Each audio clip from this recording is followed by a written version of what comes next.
القصة الأولى. أنا ميت.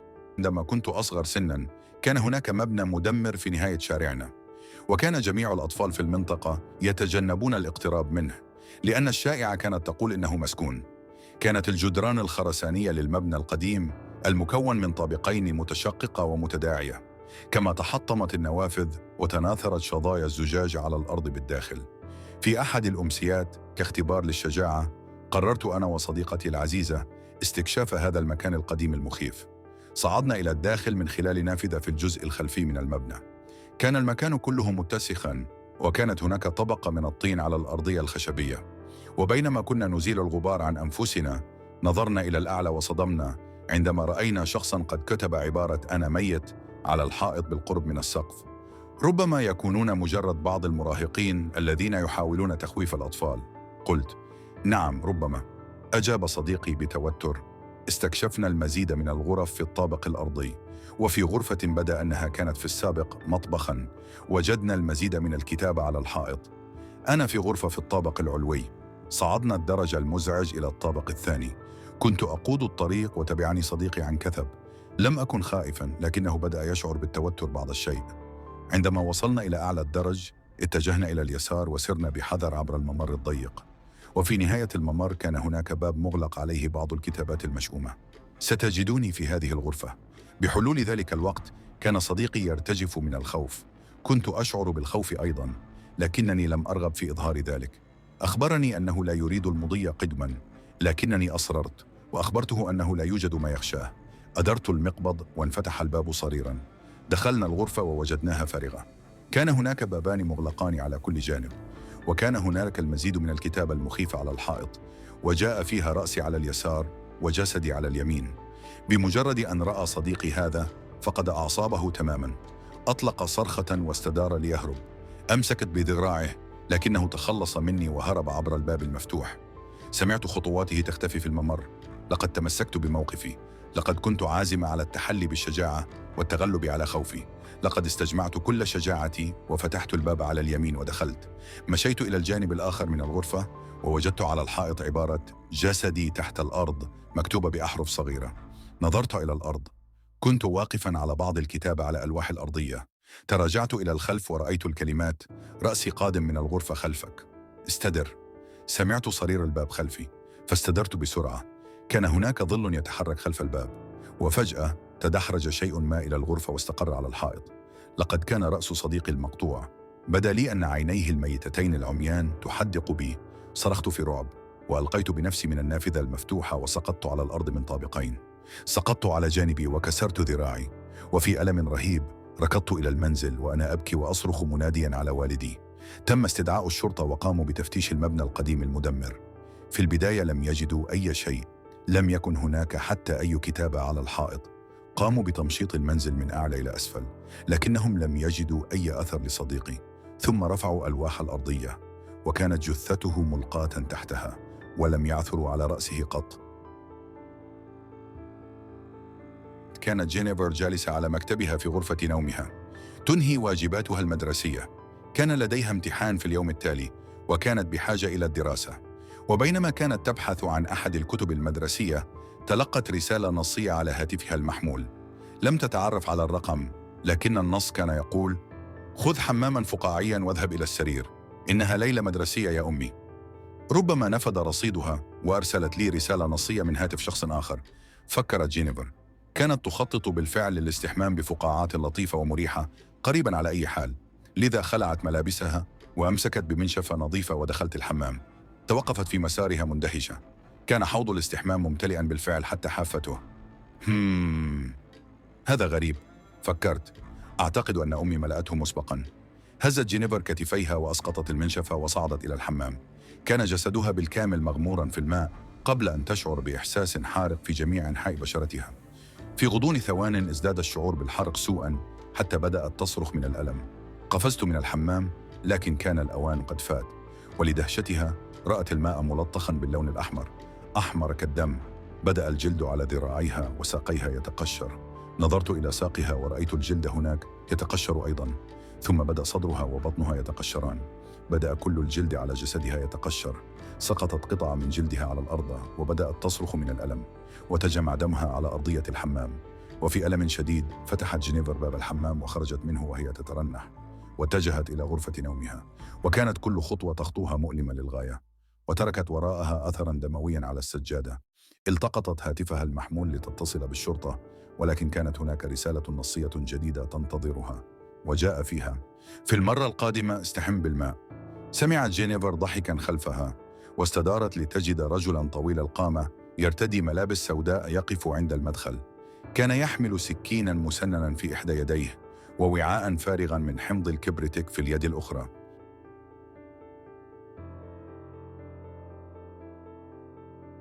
كان لدى سامانثا صديقتان مقربتان تدعيان جيني وأمبر. كان والدها يأخذها في إجازة نهاية الأسبوع، ودعتهما للذهاب معها. كانت أسرتها تمتلك كوخاً في الغابة، وفي مساء يوم الجمعة اصطحب والدها الفتاتين بالسيارة إلى هناك. سألت سامانثا عندما وصلا: هل ترون تلك البحيرة؟ هذه بحيرة سامانثا، نشأ والدي هنا. لقد أحبها كثيراً حتى أنه أطلق علي اسمها. في تلك الليلة بعد أن فككن أمتعتهن، جلست الفتيات الثلاث وفكرن في طرق لتسلية أنفسهن. هل لدى أحدكم أي قصص مخيفة؟ سألت أمبر. لدي قصة مماثلة، قالت جيني. إنها قصة حقيقية أيضاً. لقد حدثت لصديقة لصديقتي، كانت ترعى طفلين صغيرين في إحدى الليالي. كانت تجلس في الظلام بمفردها تشاهد التلفاز ورن الهاتف. ذهبت إلى الهاتف وردت عليه، وسمعت صوتاً على الطرف الآخر يتنفس بصعوبة شديدة ويقول: هل تفقدت أحوال الطفلين؟ جيني، تعالي، قاطعتها أمبر. لقد سمع الجميع هذه القصة. إنها القصة الأكثر رعباً على الإطلاق. هل لدى أي شخص آخر قصة حقيقية بالفعل؟ أعرف واحداً، قالت سامانثا. على بعد حوالي 10 دقائق سيراً على الأقدام من هنا يوجد منزل قديم متهالك. مررنا به في طريقنا إلى هنا. إنه في منتصف مكان لا يوجد فيه شيء، مختبئاً بعيداً عن طريق جانبي ضيق صغير. منذ زمن بعيد عاش رجل هناك. كانت عائلته ثرية حقاً، وكانت تمتلك مئات الأفدنة من الأراضي حول هنا. التقى هذا الرجل بفتاة ريفية بسيطة من بلدة ريفية بسيطة، ووقعا في الحب. لم تكن عائلته سعيدة بهذا الأمر. لم يعتقدوا أن الفتاة جيدة بما يكفي له، لكنه تجاهلهم. كان رجلاً مستقلاً، وذهب وبنى منزلاً صغيراً على قطعة أرض يملكونها في منتصف مكان لا يوجد فيه أحد. تزوج هذه الفتاة وكان كل شيء رائعاً. أنجبا ابنة ثم أنجبا ابناً، وهنا تبدأ القصة في التدهور. كان ابنهما مريضاً، ليس جسدياً بل عقلياً. كان مريضاً في رأسه، لم يكن معاقاً عقلياً أو أي شيء من هذا القبيل. كان غريباً بعض الشيء. بحلول الوقت الذي بلغ فيه 9 من عمره، أصبح أكثر مما يستطيع والداه التعامل معه، فكان يصاب بنوبات غضب، وينام بشكل غير منتظم، ويختفي في الغابة ويختبئ وما إلى ذلك. ولأنه لم يكن يعرف ماذا يفعل بشأن ابنه، فقد لجأ الرجل إلى عائلته طلباً للمساعدة. أخذ والداه الصبي بعيداً، أرسلاه إلى مكان عميق في الغابة. لم يكن مصحى للأمراض العقلية، لكنه كان يستقبل الأشخاص ذوي الاحتياجات الخاصة. إذا كنت تعرف ما أعنيه. اعتقد والداه أن هذا هو الأفضل. مع مرور الوقت اعتادت الأسرة على عدم وجوده، فتوقفوا تدريجياً عن زيارته، وتصرفوا وكأنهم لم ينجبوا ابناً قط. وعاد كل شيء إلى ما كان عليه من روعة مرة أخرى. وبعد 8 سنوات تمكن الصبي الذي كان يبلغ من العمر آنذاك نحو 16 أو 17 عاماً من الفرار من المستشفى. وقام الموظفون بالبحث عنه، ولكنهم لم يجدوه في أي مكان. وتم إخطار أسرته، فشعروا بالحزن الشديد، فقد كانوا قلقين على سلامته. فقد ظل وحيداً في البرية لأسابيع، وربما كان قد مات. ولكن الصبي لم يكن ميتاً. ففي إحدى الليالي وجد طريقه عائداً إلى منزله، فتسلل إلى منزله وذبح أفراد عائلته واحداً تلو الآخر، والده وأمه وأخته، ومزقهم جميعاً إرباً. وبينما كان الدم لا يزال يقطر من فأسه، اختفى في الغابة. وعندما تم اكتشاف بقايا عائلته المروعة بعد بضعة أيام، أصيب أهل البلدة في المنطقة المحيطة بالرعب. وحاولت الشرطة العثور على الصبي، لكن دون جدوى. وحتى يومنا هذا لم يتم العثور عليه قط. ومنذ ذلك الحين بدأ الناس يختفون كل عام في موسم الحصاد، وفي مكانهم كان يتم ترك دمية مصنوعة من قشر الذرة. وتقول الأسطورة إن الصبي لا يزال يتجول في الغابات المحيطة بهذه الأنحاء. لقد صدق سكان البلدات المجاورة هذه الأسطورة، فقاموا بتعليق الدمى على أبوابهم الأمامية للحماية، ويقولون إنه إذا رأى الصبي دمية معلقة على باب أحد المنازل فإنه سيمر من أمام ذلك المنزل ويترك السكان في سلام. لا أحد يعرف ما إذا كان هذا صحيحا أم لا، ولكن هناك دمية معلقة على باب كل منزل في البلدة. هذا مخيف للغاية، صرخت جيني. هل لديك دمية على بابك؟ بالطبع، قالت سامانثا. يقول والدي إنه لا يصدق الأسطورة، لكننا علقنا واحدة فقط في حالة الطوارئ. أعتقد أنني قمت للتو بتلويث ملابسي الداخلية، قالت أمبر. يبدو أن المنزل لا يزال مسكونا بأشباح عائلته المقتولة، وإذا ذهبت إلى هناك في وقت متأخر من الليل يمكنك سماع كل شيء يحدث مرة أخرى. هل تعتقد أننا نستطيع الصعود إلى هناك؟ سألت جيني. قالت سامانثا: بالتأكيد، ولكن غدا أثناء النهار لا معنى لإغراء القدر. في تلك الليلة نامت الفتيات في نفس الغرفة وتجمعن معا، محاولات التظاهر بعدم خوفهن من القصة، وتوقعن سماع صوت طرق على النافذة في أي لحظة. في صباح اليوم التالي أعد والد سامانثا وجبة إفطار كبيرة لهم جميعا، ثم ذهبوا إلى البحيرة للسباحة. وفي منتصف النهار تقريبا قرروا القيام برحلة إلى المنزل المسكون القديم. عندما وصلوا إلى هناك شعرت الفتيات بوجود غريب في المكان القديم المتداعي، كان ذلك كافيا لجعل جلدهن يرتعش. استكشفنا أنقاض المنزل القديم واختلسنا النظر إلى الزوايا وفحصنا الأنقاض. بعد فترة رصدت سامانثا شيئا مدفونا في التراب، كان كتابا من نوع ما، فقامت بإخراجه ونفض الغبار عنه. وتجمعت الفتيات حولها عندما فتحت الكتاب وبدأت في تصفح صفحاته المصفرة. إنه مثل المذكرات أو شيء من هذا القبيل، قالت سامانثا. ربما تكون مذكراته، همست جيني. مذكرات من؟ سألت أمبر. الرجل، قالت جيني. الرجل الذي قتل عائلته. قرأت سامانثا مذكراتها بصوت عال بينما كان الآخرون يستمعون، وقالت: هناك إهداء منقوش داخل الغلاف يقول: إلى عائلتي التي أحبها وأعتز بها والتي ستظل معي دائما. 5 سبتمبر 1987. كان الأمر صعبا للغاية بمفردي. كل ما كان عليهم فعله هو التحدث معي. لم يتمكنوا من التحدث معي. أسمع أصواتهم في وقت متأخر من الليل. أحيانا أسمع صراخهم. الجو بارد ومظلم. كنت بحاجة إلى الحب. لم يحبوني. لقد نفذت الأدوية. أنا حر من كل منهم. إذا لم يتمكنوا من حبي كان عليهم الرحيل. نوم مظلم للجميع. ما زلت أسمع أصواتهم يصرخون دائما. 4 ديسمبر 1987. لقد توقفوا عن البحث عني. الأمر على ما يرام بالنسبة لي الآن. أعيش في الغابة، أطارد الحيوانات وأضعها في نوم مظلم، تماما مثل أمي وأبي وأختي. أزور منزلي القديم في الليل، أستمع إلى الأصوات، على الأقل يتحدثون معي الآن. 3 أكتوبر 1995. غادرت الغابة منذ سنوات وانتقلت إلى بلدة صغيرة قريبة. لا أحد يتعرف علي، لا أحد يعرف من أنا. أسمع الناس يروون قصتي أحيانا. هذا يجعلني أضحك في داخلي. كلهم يخافون مني. ما زلت آتي إلى الغابة أحيانا. أقضي الليالي في منزلي القديم. لا يزال أمي وأبي يتحدثان معي، يقولان إنهما فخوران بي للغاية. 2 نوفمبر 1998. كانت الحياة جيدة. وجدت وظيفة واشتريت منزلا والتقيت بفتاة كانت هادئة وجميلة للغاية. أحيانا أخذها إلى الغابة. كانت تحبها. أسمح لأمي وأبي برؤيتها. لقد أحبوها. 1 يوليو 2000. اليوم يوم عظيم. لدي طفل الآن. أنا سعيد للغاية. أمي وأبي أصبحا جدين الآن، لكن زوجتي ليست بخير. كان الأمر صعبا عليها. قد لا تنجو. ربما تنام في نوم عميق. أنا سعيد الآن. الثلاثاء 13 أغسطس عام 2010. أنا فخورة جدا بطفلتي. إنها مثلي تماما، إلا أنها أكثر ذكاء بكثير. ليس لديها مشاكل. لا تسمع الأصوات. تذهب إلى المدرسة ولديها الكثير من الأصدقاء. إنها ليست مثلي. أحيانا أخذها إلى الغابة. أحبها كثيرا. لقد أسميتها على اسم البحيرة، سامانثا. لفترة من الوقت بعد أن توقفت سامانثا عن القراءة كان هناك صمت مذهول. ماذا بحق الجحيم؟ صرخت جيني. سامانثا، هل هذه مزحة؟ سألت أمبر بتوتر. ليست مضحكة. هذا لا يمكن أن يكون صحيحا، همست سامانثا. لا يمكن أن يكون. في تلك اللحظة سمعوا صوت أغصان تتكسر خلفهم، وعندما استداروا رأوا والد سامانثا واقفا هناك. كانت هناك نظرة غريبة متألمة على وجهه، وكان يحمل فأسا في يديه. لم يكن من المفترض أن تجد ذلك. تمتم. لا توجد طريقة أخرى الآن. نوم مظلم للجميع. صرخت سامانثا قائلة: لا يا أبي، لا لا لا لا.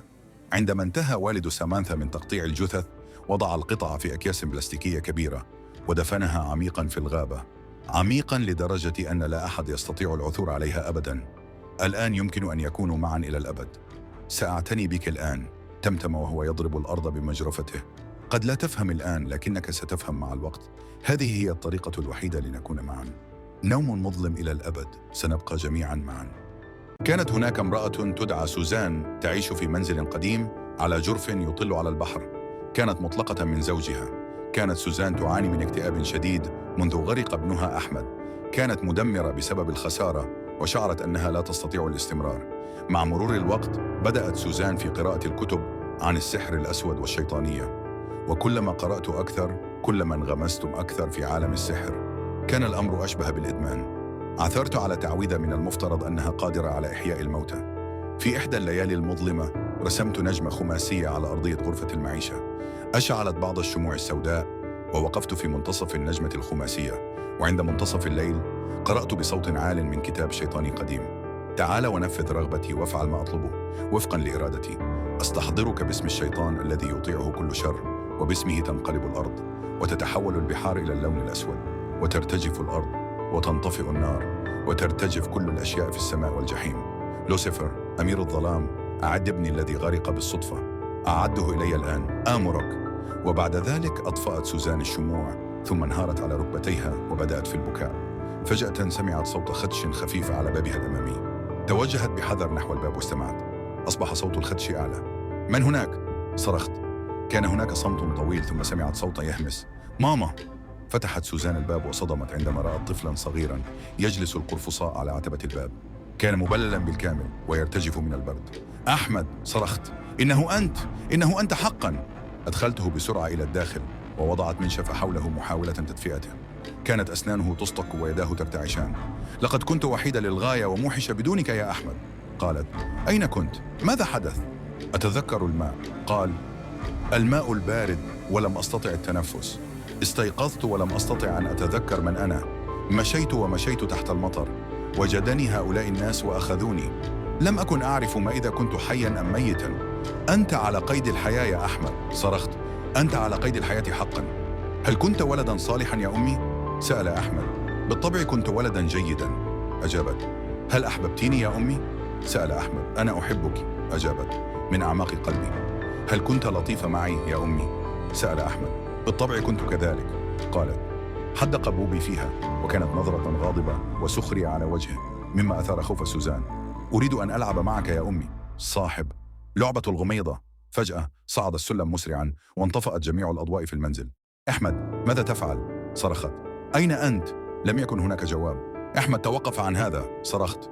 أريدك أن تعود إلى هنا على الفور. أحمد، من فضلك لا تفعل هذا بأمي. أحمد، للمرة الأخيرة، ماذا تفعل؟ وفي تلك اللحظة سمعت صوت الصبي قادما من الظلام. ألا يسعدك أن الأضواء انطفأت يا أمي؟ قال. هذا يجعل اللعبة أكثر متعة. سوف تؤذي نفسك في الظلام، ردت سوزان. صعدت سوزان السلم بحذر وهي تتحسس طريقها في الظلام، وعندما وصلت إلى القمة نظرت حولها وأجهدت عينيها لترى. أحمد، توقف عن هذا الآن، صرخت. أنت تجعل أمي غاضبة جدا. فجأة انفتح الباب ووقف أحمد هناك يضحك بصوت عال كالمجنون. كان يحمل في يده سكين مطبخ طويلة وحادة. دعونا نلعب لعبة الغميضة الآن يا أمي، صرخ. تراجعت سوزان في رعب وتراجعت للخلف، فتعثرت وسقطت على الدرج. وعندما هبطت في الأسفل نظرت إلى أعلى ورأت ابنها ينزل الدرج والسكين مرفوعة فوق رأسه. لقد كذبت يا أمي، قال. لم يغرق أحمد بالصدفة حقا، لقد كنت تعلمين ذلك. لقد غرق أحمد بنفسه، لم يستطع تحمل الطريقة التي عاملت بها وانتحر فقط ليبتعد عنك. ألا ترين؟ لم يرغب أحمد في العودة يا أمي. لا، أحمد يكرهك يا أمي. لم يرغب في العودة، لذا أرسلني بدلا منه. في تلك اللحظة ظهر وميض من البرق أضاء المنزل، وفي لحظة مروعة رأت سوزان وجه الشيء الذي عاد بدلا من أحمد. كوتشيساكي أونا تتجول المرأة ذات الفم المشقوق في شوارع اليابان، مرتدية قناعا جراحيا وتصطاد الأطفال. إذا عبرت طريقها ستوقفك وتطرح عليك سؤالا، وإذا أعطيتها إجابة خاطئة فستكون العواقب وخيمة. تخيل المشهد: أنت عائد إلى المنزل من المدرسة ويأخذك طريقك إلى شارع مهجور في المدينة، وفجأة تسمع ضوضاء خافتة قادمة من الظل. تلقي نظرة سريعة وترى امرأة جميلة تقف هناك، لديها شعر أسود طويل وترتدي معطفاً بيج اللون، وتغطي قناعاً جراحياً النصف السفلي من وجهها. في اليابان ليس من غير المألوف ارتداء قناع جراحي خلال موسم الإنفلونزا لمنع انتشار الجراثيم. إنها تخرج من الظل وتسد طريقك. هل أنا جميلة؟ تساءل. قبل أن تتمكن من الإجابة تمزق قناعها لتكشف عن وجه مشوه بشكل بشع. فمها الضخم مقطوع من الأذن إلى الأذن، ويفتح فمه ليكشف عن صفوف من الأسنان الحادة، ولسان أحمر كبير مثير للاشمئزاز يتلوى ويدور في الداخل. هل أنا جميلة الآن؟ تصرخ مرعوباً، تكافح للإجابة عليها. إذا قلت لا تسحب مقصاً ضخماً وتقتلك على الفور وتقطع رأسك. إذا قلت نعم تأخذ مقصها وتقطع فمك من الأذن إلى الأذن، مما يجعلك تبدو تماماً مثلها. إذا حاولت الهرب ستطاردك وتقتلك عن طريق تقطيعك إلى نصفين. الطريقة الوحيدة للهروب من كوتشيساكي أونا هي تقديم إجابة غير ملزمة. إذا قلت أنت تبدو عادياً أو تبدو طبيعياً فسوف تشعر بالارتباك، مما يمنحك الوقت الكافي للهروب. هناك العديد من الشائعات حول كيفية تشوه فم كوتشيساكي أونا بشكل رهيب. يقول البعض أن فمها المشقوق هو نتيجة لجراحة تجميلية فاشلة. يقول آخرون إنها أصيبت في حادث سيارة مروع. يعتقد البعض أنها مريضة نفسية هاربة كانت مصابة بالخرف لدرجة أنها قطعت فمها بنفسها. وفقاً لإحدى الأساطير، عاشت في اليابان منذ سنوات امرأة جميلة للغاية، وكانت مغرورة للغاية ومهووسة بنفسها. كان زوجها رجلاً غيوراً ووحشياً للغاية، وأصبح مقتنعاً بأنها تخونه. في نوبة غضب أخذ سيفاً وقطع فمها من الأذن إلى الأذن صارخاً: من سيظن أنك جميلة الآن؟ أصبحت روحاً انتقامية وبدأت تتجول في شوارع اليابان مرتدية قناعاً جراحياً لإخفاء ندوبها الرهيبة. بدأ حكم الرعب الذي أحدثته امرأة الفم المشقوق في ربيع وصيف عام 1979، عندما بدأت الشائعات تنتشر في جميع أنحاء اليابان حول مشاهدات لنساء كوتشيساكي أونا يصطادن الأطفال. انتشرت القصة كالنار في الهشيم، وأثارت بالفعل حالة من الذعر في العديد من المدن. زادت الشرطة من دورياتها، وأرسلت المدارس المعلمين لمرافقة الطلاب إلى منازلهم في مجموعات. في عام 2004 ابتليت كوريا الجنوبية بتقارير عن امرأة ترتدي قناعاً أحمر وتطارد الأطفال. في عام 2007 عثر أحد الأطباء الشرعيين على بعض السجلات القديمة التي تعود إلى أواخر سبعينيات القرن العشرين عن امرأة كانت تطارد أطفالاً صغاراً، ولكن سيارة صدمتها وماتت بعد فترة وجيزة، وقد تمزق فمها من الأذن إلى الأذن. الولايات المتحدة الأمريكية لديها نسختها الخاصة من كوتشيساكي أونا. كانت هناك شائعات حول مهرج ظهر في الحمامات العامة وهاجم الأطفال وسألهم: هل تريدون الموت أم الابتسامة السعيدة؟ إذا اختاروا الابتسامة السعيدة أخرج سكيناً وقطع أفواههم من الأذن إلى الأذن. فاكرين حكاية دكتورة منار طبيبة حي السيدة؟ هنا الزاهد قدمت مسلسل هايل عن قصة بنت دكتورة صيدلانية في قمة اللطافة والنضج، وليها جانب تاني محدش يعرفه، وهي إنها مجرمة خطيرة ومستحيل حد يشك فيها. نفس الحكاية دي حصلت زمان في حي السيدة زينب سنة 1980، لما اكتشفوا عيادة لطبيبة هربت بعد ما اتكشفت جرايمها، ولقوا في عيادتها حاجات مستحيل العقل البشري يستوعبها. الموضوع بدأ لما راحت ست أربعينية قسم السيدة وهي بتستنجد بالشرطة وبتقولهم: ابني ألحقوه بسرعة، أبوس إيديكم الدكتورة منار حبسته في الخزانة. محدش كان فاهم حاجة من الست رحمة، وخدها عسكري على جنب يفهم منها بتوضيح أكتر، وقالت له: أنا سلام ابني عنده 7 سنين جاله دور برد وكحة، ورحت للدكتورة علشان تكشف عليه عادي، وطلبت مني انزل أجيب تحاليل وشوية أدوية من الأجزخانة لتحت. مجرد ما نزلت وطلعت بقولها: فين الواد؟ بتقولي ابنك نزل وراكي. أنا إيش عرفني؟ روحي شوفيه في أي داهية.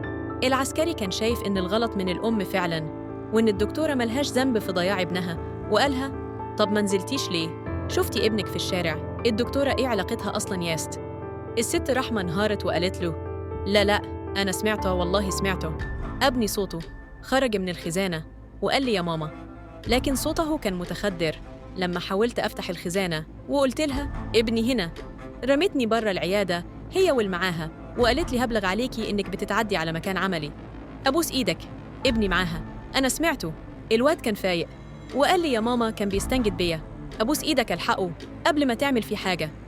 هنا العسكري بدأ يقلق، وفعلاً استأذن من القسم وخد معاه 2 من العساكر صحابه، وراحوا مع الست على عيادة الدكتورة منار، واتفاجئوا بمنظر بشع تام. لقوا ابن الست متكتف في كرسي خشب وفاقد وعيه، ورجله مسنودة على كرسي تاني، وكلها مترشك فيها حقن في كل مكان وبتنزف دم غزير. الأم متحملتش منظر ابنها ووقعت هي كمان من طولها، ولحقوا العساكر الطفل بسرعة ونقلوه على المستشفى، والحمد لله اتلحق قبل ما يضيع. راحوا العساكر بلغوا عن الشافوه ورجعوا تاني على العيادة، لكن المرة دي بحملة كبيرة من القسم علشان يستكشفوا المكان ده ويعرفوا إيه اللي بيحصل فيه بالظبط. وللأسف اكتشفوا حاجات أصعب من كانت في بيت ريا وسكينة زمان. اكتشفوا أعضاء لأطفال لا يتجاوز عمرهم 10 سنين، وبعد البحث الطبي اتضح إن كل الأعضاء الموجودة في خزانة الدكتورة وغيرها في البدروم لأطفال ذكور فقط. طب إيه الحكاية؟ وليه منار دي كانت متربصة لكل الأطفال الذكور بس؟ بدأت الشرطة تتحرك بسرعة وتاخد إجراءاتها لحد ما وصلوا لمعلومات عن الدكتورة بتأكد عدم ظهورها في أي مكان، وإن ملهاش غير أم ست إعيدة السكنة في الدحديرة. لما راح ضابط مكلف بالقضية دي للست أم منار، لقاها عايشة في بيت قديم يشبه البيوت المهجورة، حتى الشقة ما فيهاش عفش، والست أم منار قاعدة على الأرض وتقريباً كفيفة، لأنها أول ما سمعت خطوات الضابط فضلت تقول مين دخل؟ الضابط استعجب حالها، إزاي ست طيبة زي دي تنجب سفاحة خطيرة زي منار؟ حاول يتعامل معاها زي أمه وقالها مع حضرتك الضابط فاضل من قسم السيدة زينب، كنت جاي أخد منك كلمتين بخصوص هروب بنتك. الست كانت غلبانة جداً وتايهة عن الدنيا، وسألته هي منار هربت؟ قلت لها من زمان تهرب، لكن هي صممت تعيش هنا. ولما سألها فاضل عن حكاية منار بالتفصيل بدأت تحكي وقالت له منار دي أنا شقيت عليها طول عمري، بنتي الوحيدة يا بيه، أبوها مات وهي عندها 5 سنين، رفضت أعيش حياتي وأجيب لها راجل تاني وأعيش تربيها وأعلمها في أحسن مدارس لحد ما بقت دكتورة قد الدنيا. لكن إزاي يا باشا كانت هتتساب في حالها وسط غابة كل اللي فيها بيتحامى في نسله؟ منار أبوها كان حرامي ومدمن وله سجلات عندكو، لكن منار ملهاش ذنب تتعاقب بذنب مرتكبتوش يا بيه. لما زميل منار في الجامعة حبها وأعجب بأخلاقها وشطارتها، البنات التانيين معجبهمش الوضع، وليه بنت زي منار بنتي تحب وتتحب وتعيش زيهم؟ استكتروا عليها الفرحة ودعبسوا وراها لحد ما عرفوا سر أبوها وخلوا سمعتها على كل لسان. بنت الحرامي راحت، بنت المدمن جت، البت اتعقدت يا بيه واتكسرت يا حبة عيني، لكن الشهادة لله الواد زميلها متخلاش عنها، ودي يمكن حبل النجاة الوحيد اللي خلى منار تقدر تكمل تعليمها وتاخد شهادتها عادي. واتخطبت منار لزميلها وتمت الجوازة بعد مشاكل ياما مع أهل الواد، ليهم حق همة مستوى برضو، وبنتي على قد حالها متملكش غير أخلاقها في الدنيا، ودول مكفوش إنها تكون إنسانة محترمة وسطيهم. بعد الجواز بشهر واحد منار ربنا رزقها وحملت في ولد، وقتها قلت خلاص الدنيا رضيت على بنتي وقدرت تكون أسرة محترمة. لكن أهل جوزها مسكتوش يا بايه، صحابها كسروها زمان وأهل جوزها كملوا عليها. كانت في الشهر التاسع وكلها علقة موت في بطنها لحد ما مات العيل في بطنها. ومش بس كده، ده الواد نزل متكسر من كتر الضرب وإعضاؤه مفصولة عن بعض. لكن برضو مش ده كل اللي حصل يومها. منار كانت بين الحياة والموت، وعلشان تقدر تعيش ويلحقوها كان لازم يشيلوا الرحم اللي اتقطع مع ابنها. كان نفسها تكون أم أو حتى تكون إنسانة طبيعية متتعاقبش بأخطاء مش بتاعتها، وعلشان بنتي في الدنيا من غير ظهر قررت تنتقم في المجتمع كله، فتحت عيادتها وبقت تنتقم في كل طفل عاش غير ابنها. كانت شايفة إن الأطفال دول كلهم خدوا حياة ابنها ونصيبه، وتحولت منار لحيوان جديد وسط الغابة ما هياش أولهم ولا آخرهم. الضابط لسانه كان متلجم، إزاي بنت قدرت تعاني من كل ده طول عمرها؟ إزاي قدرت تبان بالعقل والقوة اللي خلوها تفتح عيادتها وتمارس مهنتها وهي من جواها 100 مليون مرة؟ لكن وبرغم تعاطفه معاها مقدرش يخالف مهنته هو كمان، وقالها أنا مقدر جداً حجم المعاناة اللي مرت بيه بنتك، لكن برضو في ضحايا كتير عايزين حقهم بالقانون، وأنا هنا علشان القانون اللي بنتك حذفته من حسبتها. وقبل ما يخرج الضابط من شقة الست أم منار اتفاجئ باللي بيخنقه بسلك غليظ وبتقول له كيف ياكو ظالم فينا؟ أبوها زمان لما قالي وريني مين هيجيب حقك يا تربية الشوارع، أنا عرفت أجيب حقي بايدي ودفنته هنا مكان ما هتدفن أنت كمان. وبرغم قوة الضابط إلا أن الحركة المفاجئة ذات نفسها مع قوة السلك على رقبته بدأت قوته تضعف أكثر وأكثر لحد ما وقع على الأرض واستسلم تماماً. المفاجأة الأكبر إن منار لا كانت كفيفة ولا قاعدة، كانت سفاحة متنكرة زي بنتها بالضبط، بتعمل كل اللي تحبه بدون ما حد يشك فيها أبداً. ولحد دلوقتي محدش عارف منار هربت على فين ولا كملت حياتها إزاي. منهم اللي بيقول انتحرت ولقوا جثتها في إسكندرية، ومنهم اللي قالوا إنها فتحت عيادات في أكتر من مكان، والجرايم فضلت مستمرة في كل المحافظات. لكن الأكيد من كل الحكاية دي إن في نسخ كتير حوالينا عندهم نفس الوشين، وش بريء ومحب، والوش تاني بيمارس بيه أمراضه النفسية على ناس ملهمش ذنب في إيديته.